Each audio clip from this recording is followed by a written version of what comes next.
सर्वे भवन्तु सुखिनः सर्वे सन्तु निरामयाः सर्वे भद्राणि पश्यन्तु मा कश्चित् दुःखभाग् भवेत्। ॐ शान्तिः शान्तिः शान्तिः।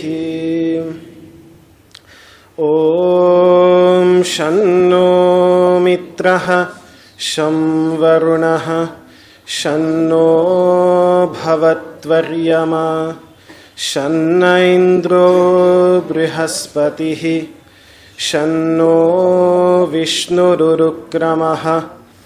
नमो ब्रह्मणे नमस्ते वायो त्वमेव प्रत्यक्षं ब्रह्मासि त्वामेव प्रत्यक्षं ब्रह्म वदिष्यामि ऋतं वदिष्यामि सत्यं वदिष्यामि तन्मामवतु तद्वक्तारमवतु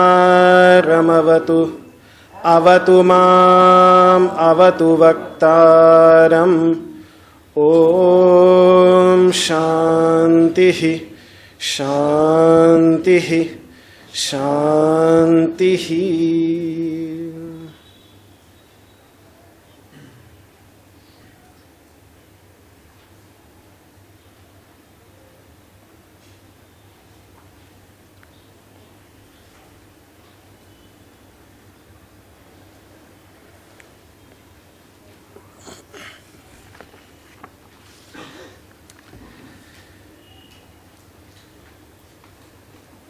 So we are studying the Shanti Mantras, the mantras for peace. The recitation and contemplation with understanding of which brings about a mental state of peace, a peaceful mental state. And in that way, these mantras, they are meant to be part of our swadhyaya. Swadhyaya, which is one of the niyamas, Shaucha, Santosha, Tapaha, Swadhyaya, the fourth one, which is translated into English as self-study. So whether we study about the self by listening to the teachings of the masters who have experienced that pristine, essential state of being and expressed it in their words, whether we are listening to them or studying ourselves through the practice of yoga, through the practice of asana, through the practice of pranayama, through the practice of meditation. Self-study means many things. Initially, we have to listen to the teachings of the masters, to those who have experienced it, so that we too can at least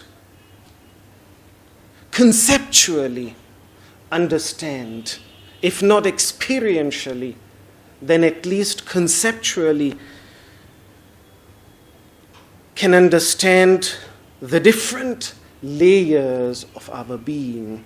Not only just this physical body, but within this physical body, there is also this continuous breath, which is part, every moment, it becomes part of my being, it becomes part of my body.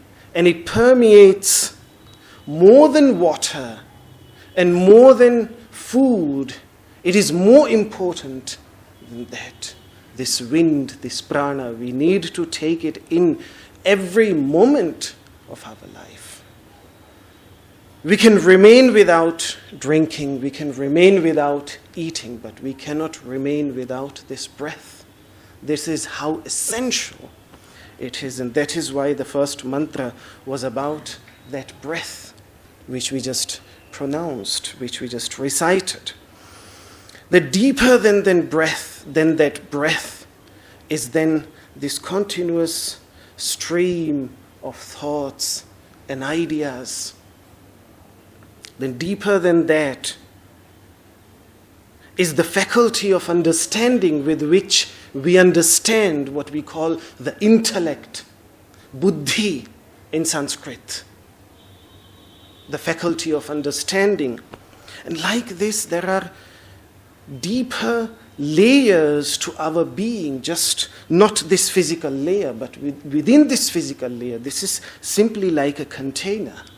But within this container, what is contained becomes increasingly subtle. And then even in each and every thought, there is the content of those thoughts is constantly changing. But there is a light present in each and every thought, and that is why if we think about these thoughts, if we think about the experience, if we try to analyze it, analyze our experience, it feels as if thoughts themselves, each and every thought that arises is conscious, contains consciousness in it. The content differs from thought to thought, but the light of consciousness which is present within every thought, that is one and the same. And then that is that final essence.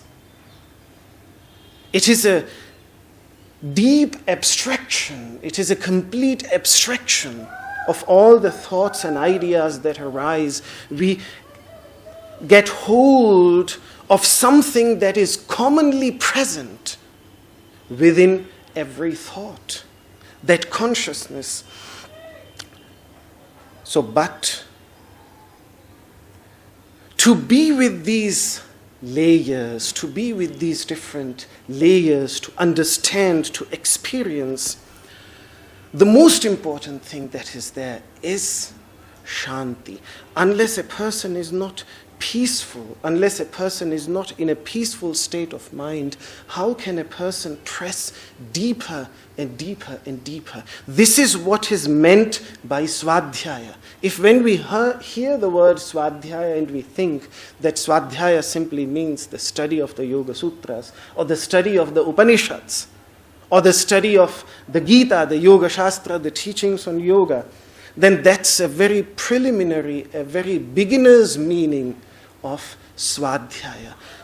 Further, as a person starts to studying oneself, those are the deeper layers, the deeper practices of Swadhyaya.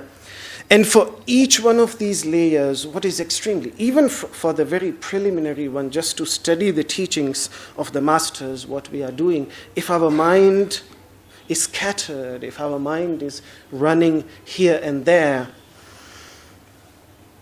if our mind is not with ourselves, if our mind is not fully attentive, if our mind is flickering, like a mirror, if it is not stable, it cannot reflect.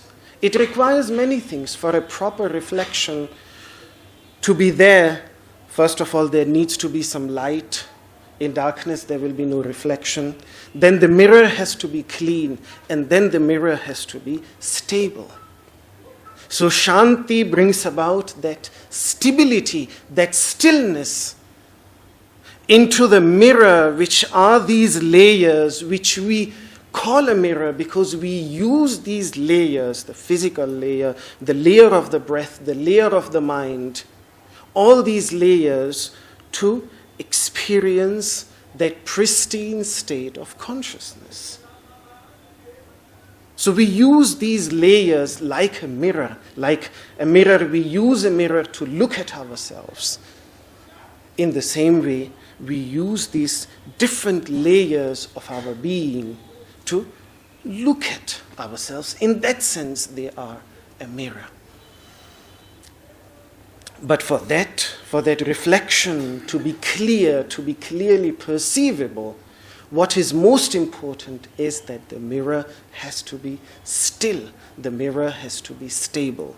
And that is what these Shanti Mantras are about. That is why they have to be incorporated. They are meant to be incorporated into the practice of Swadhyaya. That is why Swadhyaya has been mentioned by Patanjali even before he mentions asana. Because asana is a tool to deepen one's Swadhyaya. Asana simply, after we have studied the teachings of the masters and we want to experience what they have experienced, the beauty, the bliss, the joy, the peace that they have experienced, when we want to experience, we question, what should we do? Then the masters say, practice the first step. Start with practicing asana. And use that asana, use that practice of asana to study yourself, to understand yourself. Use it as an instrument. That is why Swadhyaya is a concept that has to be understood even before we come to asana practice. Otherwise, we wouldn't know what to do with our asana practice. We would just think it's about stretching the body, it's about having a healthy body. These are all beautiful byproducts. But for the yogic masters, they were not the goal themselves. They are byproducts. When we do something good, many good things happen as a result of that.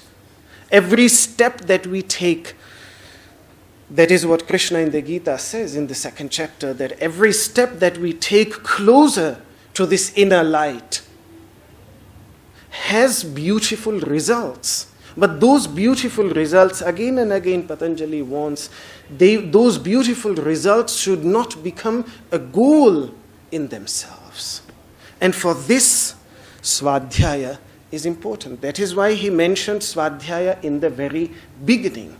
Then we can use our asana practice to deepen our Swadhyaya. Then it becomes an instrument to go deeper into our practice of Swadhyaya. But for the Swadhyaya to be beneficial, one has to be in a mental state of peace, and that is why these mantras have been mentioned, have been listed in the Upanishads as the Shanti Mantras, because first of all, we start by reciting them without even understanding them, but then later on, we have to understand them. We have to, because a mantra is not just the sound. That is the first level of the meaning of mantra. These are mantras. They are called mantras. And mantras mean, man means to think, to meditate, to contemplate, and tra means to protect. Those which, some words, sentences, verses, which protect the mind from going here and there, from being scattered, they are called mantras. So these mantras, they bring our mind back. Even just the pronunciation, just the recitation, pacifies the mind. But it is not only that. Because a mantra, first of all, as the masters have beautifully explained, that first of all, when we hear a mantra, we just think, okay, it's a collection of sounds. So that is the verbal mantra. But more deeper than that, a deeper mantra is the state of mind which arises when we listen, understand, and contemplate on these mantras. Then that is the second type of mantra. Then it's that transverbal mantra, that mental state which arises, which is in quality similar to the state of those masters who pronounced these mantras. Then these verbal tools, they just become like instruments to reach the same state of mind. And then ultimately, of course, it is what reflects, the light which reflects in that peaceful state of mind, that light of consciousness, which reflects in that deep state of mind, that is the ultimate mantra. That is the eternal mantra. That is the timeless mantra, of which each and every mantra ultimately is simply a finger pointing towards it. So for this is the application of this mantra, a very practical application, something that I didn't speak about earlier. Today I want to make that very clear, that these mantras, yes, we start our practice with prayer to sage Patanjali. That is being thankful to the masters for giving us the wisdom and the knowledge, showing us the path to walk on this pathless path, this inner path towards wisdom and peace. So we are being thankful to them. And that is why we start with a prayer to sage Patanjali. We start with a prayer to all the masters, including Guruji, and ultimately the internal master, the master that is present within each one of us, which was present in all the human masters that lived before us, the master that guided them. But those have passed away. They exist in the form of their knowledge, ultimately to connect us back to the same master with which they themselves, Patanjali, Guruji, and all those in between, and all those before Patanjali, was connected to. That master is the ultimate master that this prayer connects us. Then there are many mantras that can be made part of one's practice. For example, the first one that we have already studied, it can be used to connect with the light within, because all it speaks about, when we explained, we saw how, when we studied it, we saw how it speaks about the different manifestations of light in the world out there and within ourselves. So someone who is willing to connect with that universal light, the light which is present out there and the light which is present within, he may use this mantra. And the next one that we are about to study, the second one, that is a mantra that can be used to connect to the internal master. To the internal master. Because this is a very intimate mantra in the sense that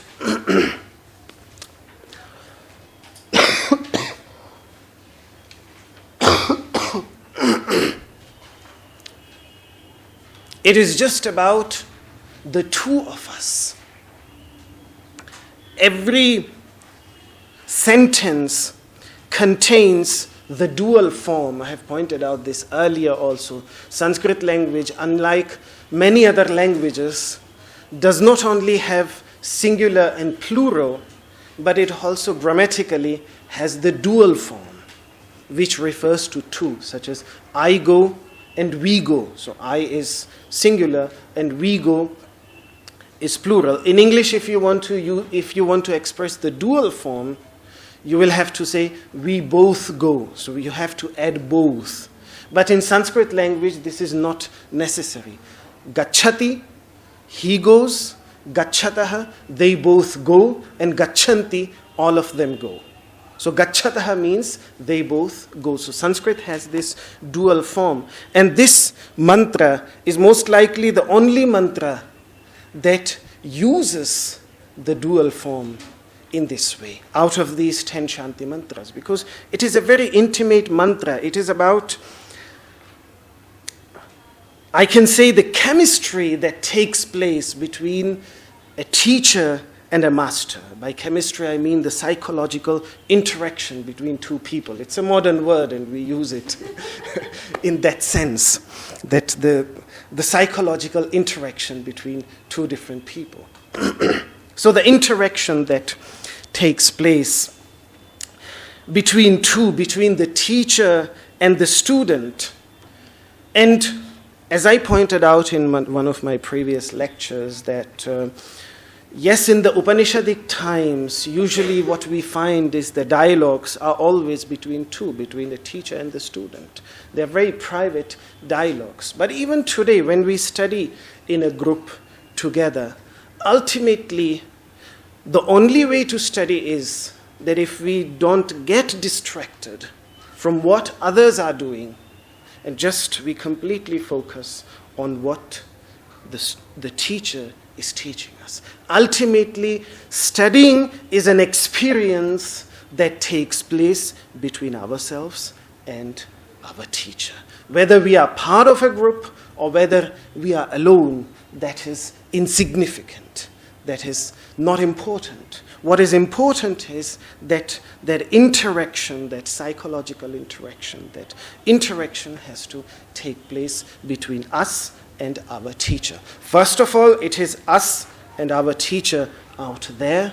Then ultimately, it is between us and between the internal teacher, which is still initially perceived as something different from ourselves. And then ultimately, in the last moments of merger, when the student and the teacher become one, then of course there is no difference anymore. But before that, so a guru can be a living teacher. And the moment, when we hear the word guru, we always think that a guru has to be a living teacher. But the masters have shown repeatedly that it can be so many different things. We have to be creative in finding our teacher, not waiting for a day when the teacher will come to us or we will find our perfect teacher. But we have to be creative. And that creativity comes when we are receptive. Whether it is the story of Adi Guru Dattatreya, known as the first master Dattatreya. It's a beautiful story which occurs in the mythological texts of India, in the Puranas. His 24 masters, and the story beautifully shows how by observing simply what is happening in the nature, by observing honeybees, by observing the serpent, by observing an arrowsmith, by observing these natural occurrences in the world, Dattatreya in fact derived all the central ideas of yoga just by observing, just by what is happening out there. Because he was receptive, he was ready, he was thirsty of that wisdom. His windows had opened. And then, whether it is a living teacher, yes, initially a living teacher is extremely important, but then any object that we choose which gives us a sense of deeper understanding, may it be a mirror. I'm taking examples from our own yoga practice. May it be a mirror which tells us that, this part is not straight, or may it be the wall. All these, they become like gurus because they help us. What the word guru means is that they help us to reduce some ignorance, some lack of awareness. They make us aware of something of which we were not aware before. Anyone and anything that leads us, and ultimately it is because this universal teacher is present like it is present within myself, it is present within everything. The question is just to connect with that universal teacher, which is present in the trees, which is present in the mirror, which is present in the wall, which is present everywhere. Then the chemistry that I talked about, this interaction that I talked about, that can take place anywhere and ultimately within ourselves, between the lower self and the higher self, between the perishable aspect of our being and the imperishable aspect of our being. And slowly, the perishable aspect of our being starts to shape itself in the image of the imperishable aspect of our being. That is what yoga, the practice of yoga, is about. But for that, peace, mental peace, physical peace, peace on the level of the body, peace on the level of the breath, peace on the level of the mind, all is extremely important and extremely essential. And let me tell you that if we are not prepared for peace, peace is something that requires tremendous preparation. If we are not prepared, if we don't prepare ourselves for peace, peace can be a nightmare. Peace can be extremely distressing. And why I'm saying that is that, you see, it seems like peace is very peaceful, it's beautiful, because we are in extreme turbulence. So it's like an escape, We want to escape into, here it's very noisy.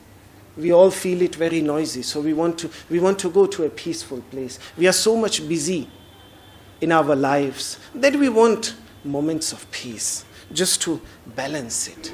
But it is only because we are too much engrossed against our wish. We are forced to be in turbulence, and that is why we crave for peace. But once we go into that peace for a few moments, till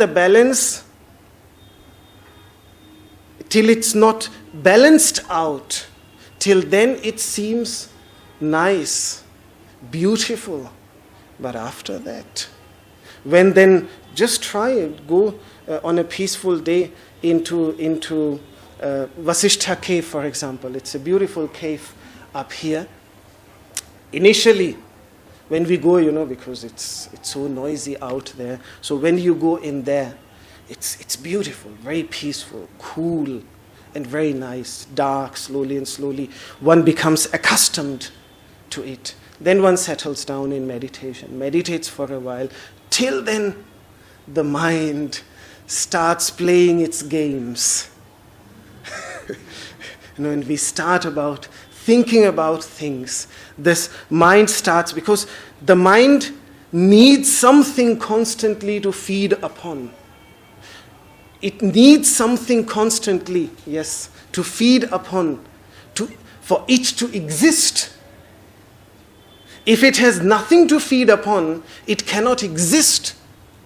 It is frightened for its existence, the mind, and for that it constantly. And if it cannot get something from out there with the help of the senses, then it starts creating its own food within from all the impressions. And mind you, if those impressions are good, then at least the impressions that will come up will be beautiful.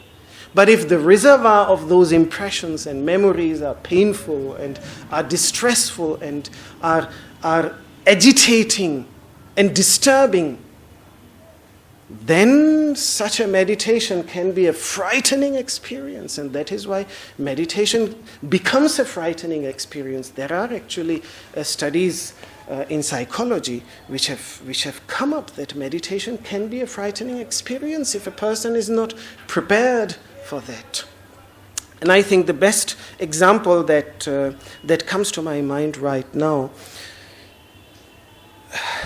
a few years ago, some scientists, some psychologists wanted to study extreme sensory deprivation. in which there is no input through the senses. What happens to the human mind? And so what they did, they got some volunteers, and these volunteers had to go underground, where there will be no sense input. In the sense, it will be complete dark. There will be no noise. There will be nothing to see, And even they did something. They covered the sense of touch in such a way, so it was the same sense of touch, but they could not. There was no change in that as well. After a while, some of these subjects started hallucinating, and they started seeing things, such as seeing themselves walking on the beaches as if it's really real. Some of them started feeling apparitions, such as a frightening apparitions, were extremely frightened.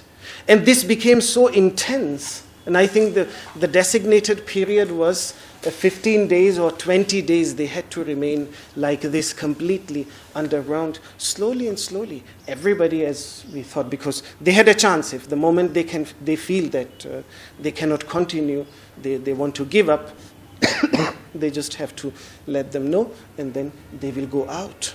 And most of those quitted.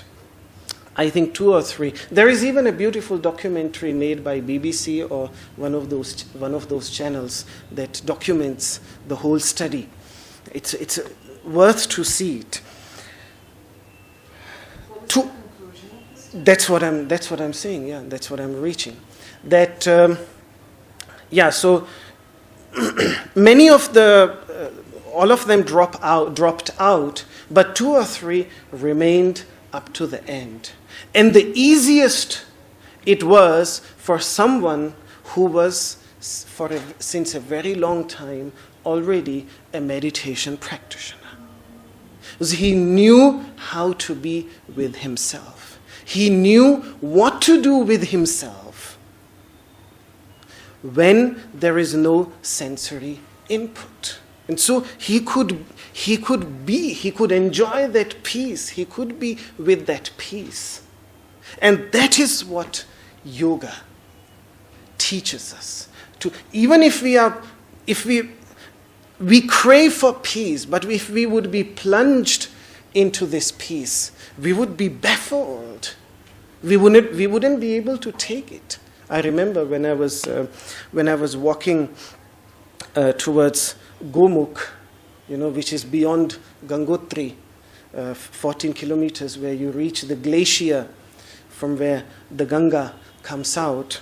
There was a youngster whom I met in the evening, and we had some interesting discussions. And he was coming back from Tapovan, which is around 14 or 15 kilometers further from Gangotri, from where the Ganga comes out, and it is extremely peaceful up there. So the point that I remember which he made was that initially, when I went up there, it was so peaceful, so beautiful, that I was really enjoying it, but only for 1 or 2 days. After that, slowly and slowly, that peace started becoming very depressing and very annoying. And that is when I really wanted to run back and come back into this world of activity, because he couldn't take it. So, the practice of yoga, whether it is the practice of asana, whether it is the practice of pranayama, whether it is the practice of meditation, trains us for that peace, so that what we enjoy most, we can continue to enjoy it. We can be with that for a prolonged period of time. So these mantras, we can pronounce this mantra today, the second one, then we will try to understand it. Om Saha Saha Saha Navavatu navavatu, navavatu, sahanau, sahanau, sahanau, bhunaktu, bhunaktu, bhunaktu, sahaviryam, sahaviryam,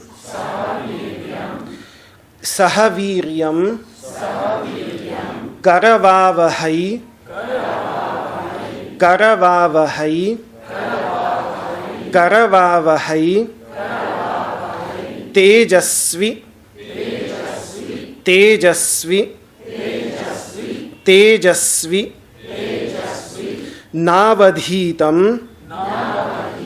navadhitam, navadhitam, astu, astu, astu, ma vidvishavahai, ma vidvishavahai, ma vidvishavahai. Om Shantihi, Shantihi, Shantihi. Om Sahana Vavatu, Sahanau Bhunaktu, Sahaviryam Karavavahai, Tejasvinavadhitamastu ma vidvishavahai.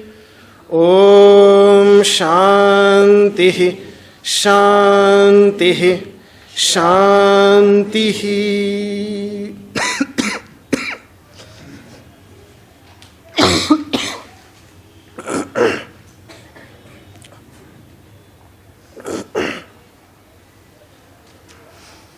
Today there is a lot of talk of mindfulness and watchfulness. These two English words are a translation of the Sanskrit word smriti, which Patanjali also uses, and the Buddha uses it in its Pali form, sati. And he also uses sometimes the word sata, which means presence, watchfulness, just to be in the present moment, mere presence. But true mindfulness and watchfulness cannot be possible. One cannot be mindful, one cannot be watchful of what is just being a witness to what is happening is not possible without peace. And that is why there is a beautiful discussion between a Brahmin called Dhotaka.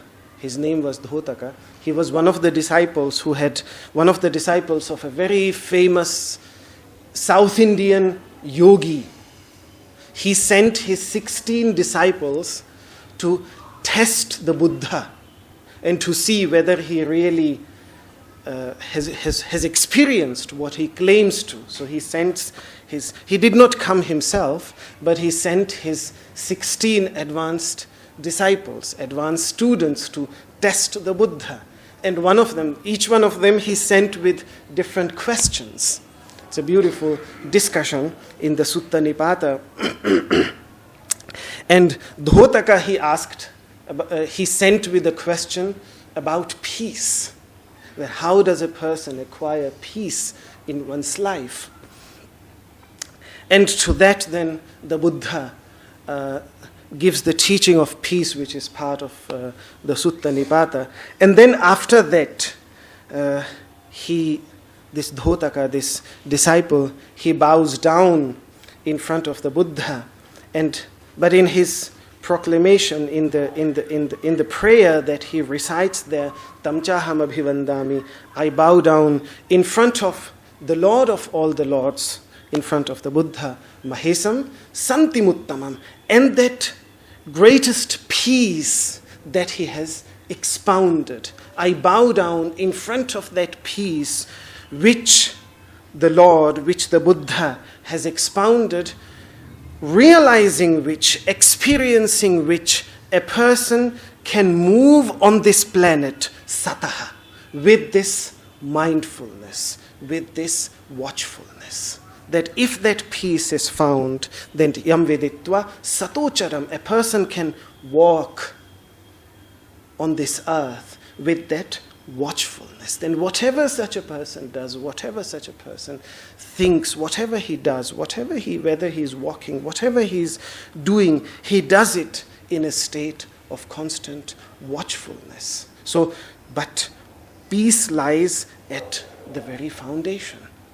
And the same thing is about the idea, been repeatedly again and again in my previous discussions. I talked about this idea of samatva, equality, which is central to the practice of yoga. From the very beginning, what we are trying to do is to make everything equal. Even just the very first asana, tadasana. Don't we call it samasthiti? Just to stand in a state of samatva, in a state of equality. So our very first step, even in our asana practice, brings our attention to this highest goal of yoga, which is samatva, which is equality. If you remember, I talked about two things, saha and sama. Saha means togetherness, and sama, which means equality. Both are extremely deep concepts, and yoga develops them further and further, finding that samatva in the body, finding that samatva in the prana, finding that samatva in one's thoughts, finding that samatva in one's intelligence. Why? Because that core is sama.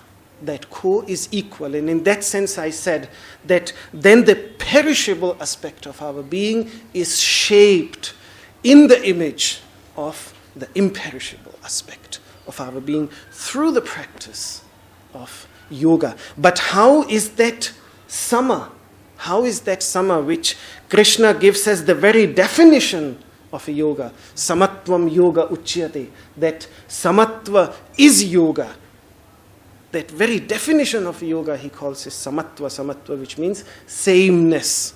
Even the English word same is so similar to the word sama, and because both of them are Indo-European languages, so they share the same Proto-Indo-European roots. That is why the very literal translation of the word samatva is sameness, equality.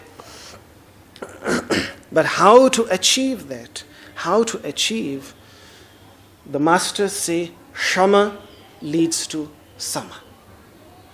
Just slightly difference between the pronunciation in Sanskrit. Sanskrit is a beautiful language. You can play with words. Śama leads to sama.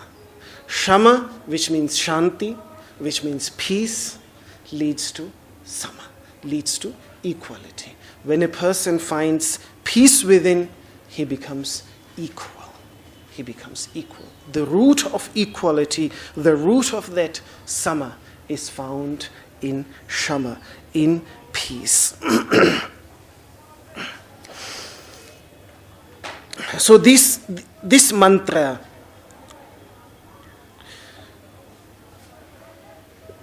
sahana vavatu, sahanau bhunaktu, sahaviryam, we will understand, we will dedicate some more time to understand this mantra in our next section. For now, just the first part, the first sentence is about, because you see, when we have studied something, when we have received something, the biggest challenge is to protect it. Is protect in the sense is to retain it. You know, when we learn something, then to retain it, that is the biggest challenge. And in fact, it is very easy if we are fully attentive. If we are not attentive, we forget.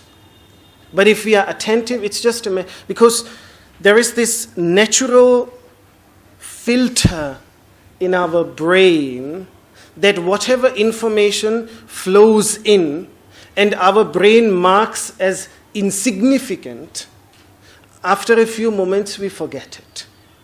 And whatever it marks as significant, that is what it retains. So the problem is never with our memory. The problem is with our interest. The more interested we are in that, the more easy it becomes for us to retain the information. There is no problem with our memory. And that is why if somebody says something bad, Siddhartha, stupid, I will never forget that. All my life, whenever I see that person, on that day, 10 years ago, he was the one who said, stupid Siddhartha. That is how good my memory is. That is how good my memory is. So there is no problem with my memory.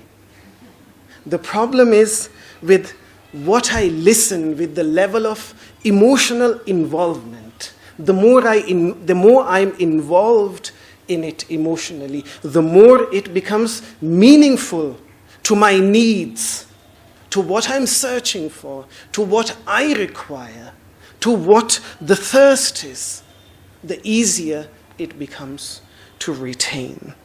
So, still, the prayer here when the Master says, Sahana Vavatu, may that truth protect us. What does it mean? What it may protect the wisdom related to the means. And like this mantra has to be understood.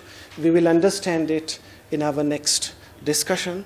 It's a beautiful mantra. And because it talks about, because what we study is just the beginning.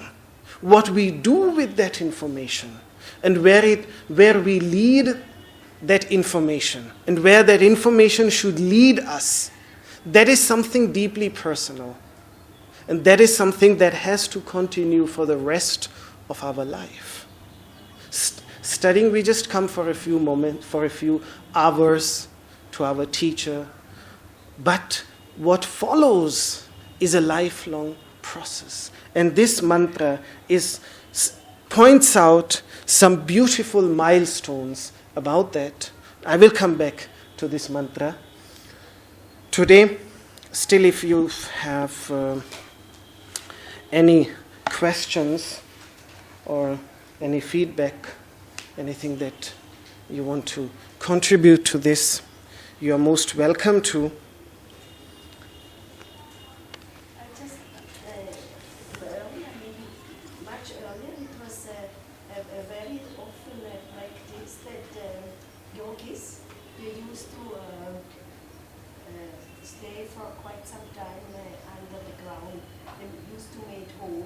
Yes. And they used to stay there. Underground. And meditate for a long time. Yes.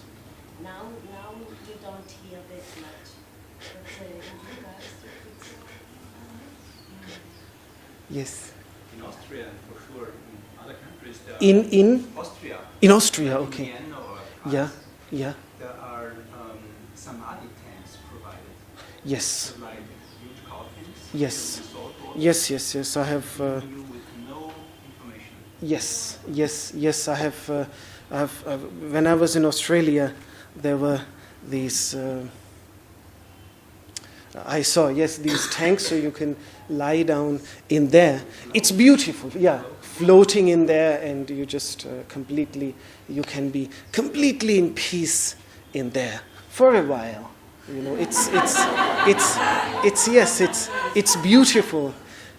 But again, it's an external prop. It's an external instrument. The ultimate goal is to, the ultimate goal is to create that peaceful tank within so that we can carry it with ourselves. And whether we are walking on the busiest street of Rishikesh with all the horns and monkeys and the cows and the scooters and all those running all around, and yet we can be completely in peace and meditate and think about what we are thinking and be mindful, be observant.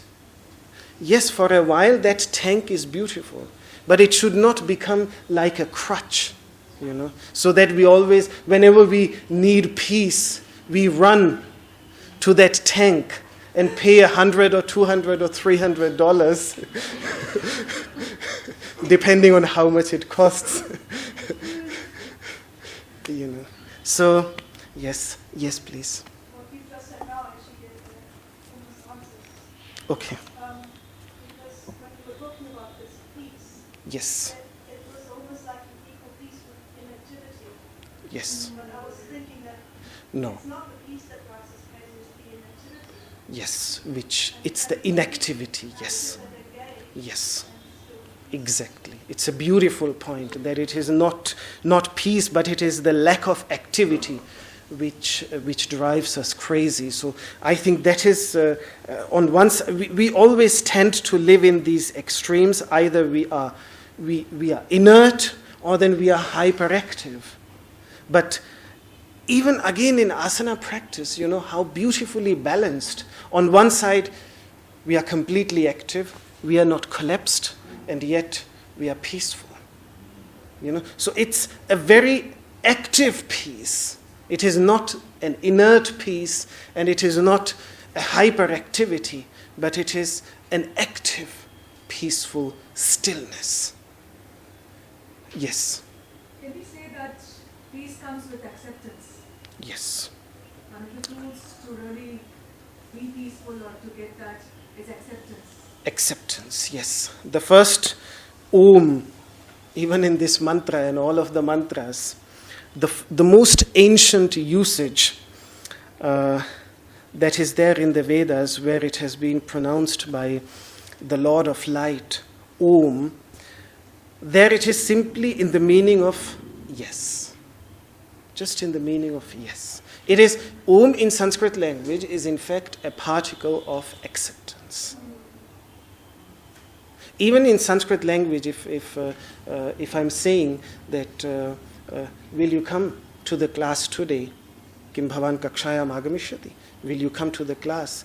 I can say either in modern Sanskrit, I can say am, which means yes, or in ancient Sanskrit, the particle was om, which simply meant yes. Om simply means yes. Like Nietzsche teaches, I don't really like Nietzsche too much, but one thing he said that's quite interesting is the three levels of consciousness, and the third is the boy or the young child who yells out the sacred yes. The sacred And I found yes. that to be quite Yes, beautiful, the yes. sacred yes. The sacred yes. Oh, Yes. excellent.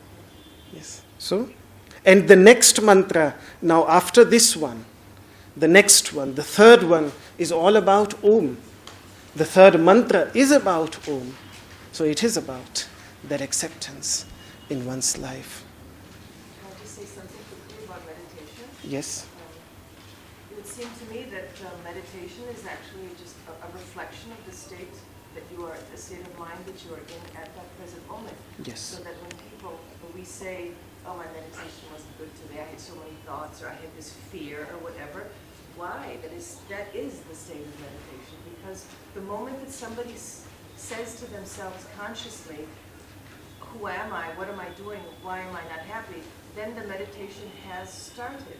So when you sit down and you look at yourself and you say, okay, who am I? Whatever you see, whatever you feel, fear, tired, anxiousness, whatever, that is for me, a meditation, because you are finally putting that mirror in front of your consciousness. Yes. So the meditation is the reflection of who you are at that moment. Yes. And then the journey begins. Yes. You cannot say I haven't meditated, No. because the journey has begun from that moment. It's like the first step. The meditation is when you get to the top of the mountain. It's that first step that you take. And Yes. every step of the way is part of the process. Part of I the feel process, from yes. my experience that Yes. that meditation that we should be aware of, be wary of saying, oh, that wasn't meditation. Because you are. Even if you are afraid and you run, somehow you are seeing a reflection of yourself that's very important, and you chose to see that reflection. Yes. That's very If that important. awareness can come. The question is if that awareness can come. But the Yes. minute you choose it, you have. You have it. Yes, the moment you choose it, you have. You've made a Yes. conscious choice. Yeah. You Mm-hmm. were speaking of emotional involvement in Yes. saying something, Yes. and I've been trying to figure out for a long time how to, it seems to be conflicting with samatha. with samatva. But what about samatva being equal in one's emotions as well? I think the whole idea of bhakti yoga, the whole bhakti yoga works with that emotional aspect of our being, because jnana yoga, what karma yoga does, a very active approach, it's the hand aspect. Then jnana yoga is the head aspect. But what about that emotional aspect, which is the most irrational? It doesn't listen to your logical convictions. You can tell it, this is very logical, and yet it does it. Because it's not logical, it doesn't follow, it just follows what it wants. And that is where bhakti yoga, I think the whole practice of bhakti yoga is finding balance in one's emotions. Yes. But if you are completely involved, Yes. it's a good thing because you need to retain what you gain. Yes. You have to be really, in a way, being emotionally involved is the same as being attached. Yeah.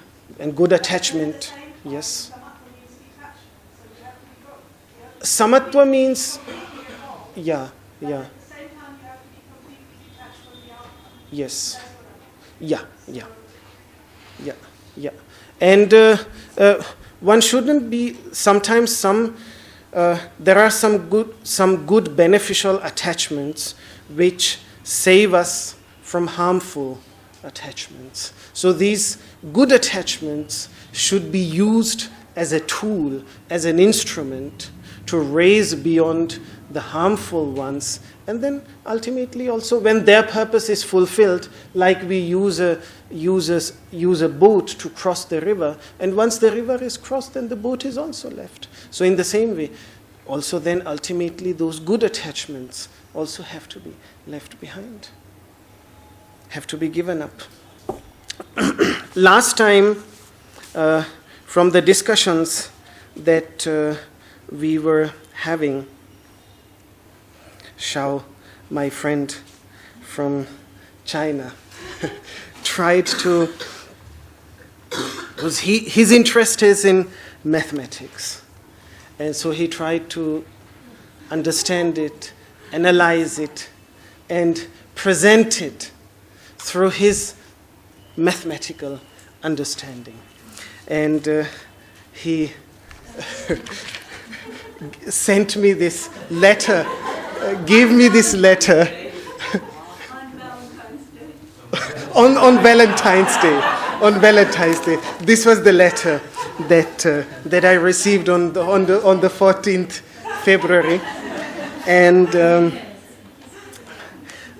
one thing that he sums up in this. It's a long letter. I will not read the whole thing. It's for me, so I will keep it for myself.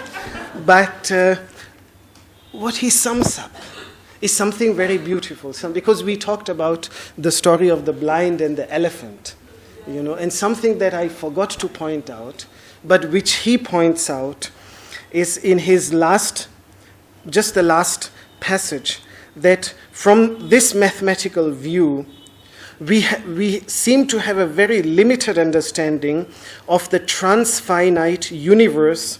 Even arithmetic operator is unknown. In the story, okay, let me go one paragraph back. Like the story of the blind men and an elephant, each one feels a different part, but only one part. Transfinite universe could be the elephant. Mathematics and the masters, through the different parts, seem to be feeling different parts intact, but the intact elephant is one. From this mathematical view, we have very limited understanding of transfinite universe. Even arithmetic operator is unknown. Going back to the story, if all those blind men stop talking to each other and start listening to each other and collaborate to see, this is the beautiful thing, Collaborate.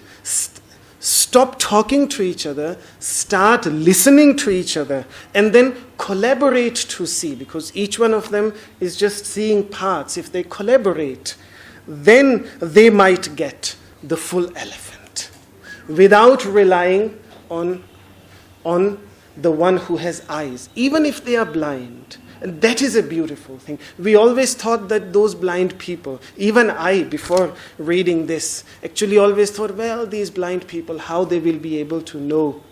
That was sort of the tendency, and because we have eyes, we can see the whole elephant, we are the perfect ones. But no, actually every perfect being starts as a blind person, and it is only in collaboration. You realize that when you look at the teachings of the Buddha, when you look at the teachings of the masters, it is in fact in that collaboration when they start listening. Otherwise, we all think we know so much, and each one of us wants to teach. We want to be a teacher. We want to be a teacher. That's all. Always speaking, never listening to each other. But when we start listening, that I really, this is the quintessential message of this whole paper. And I think it is a beautiful one, because something that I even never realized. So, thank you very much. Thank you. A big round of applause for him, for pointing out something so beautiful, really. Thank you very much. So, let us conclude for today. You have had a long class. I skipped it. Huh? 2 hours, as usual. But I took it easy, so I didn't come to it. But so.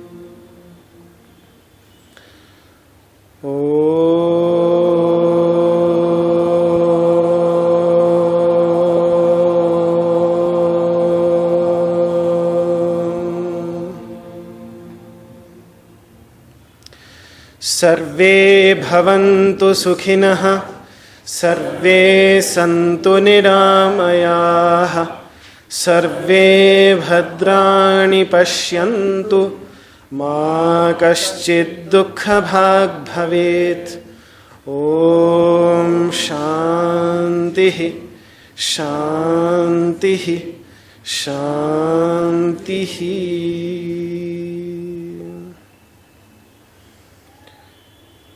Thank you very much.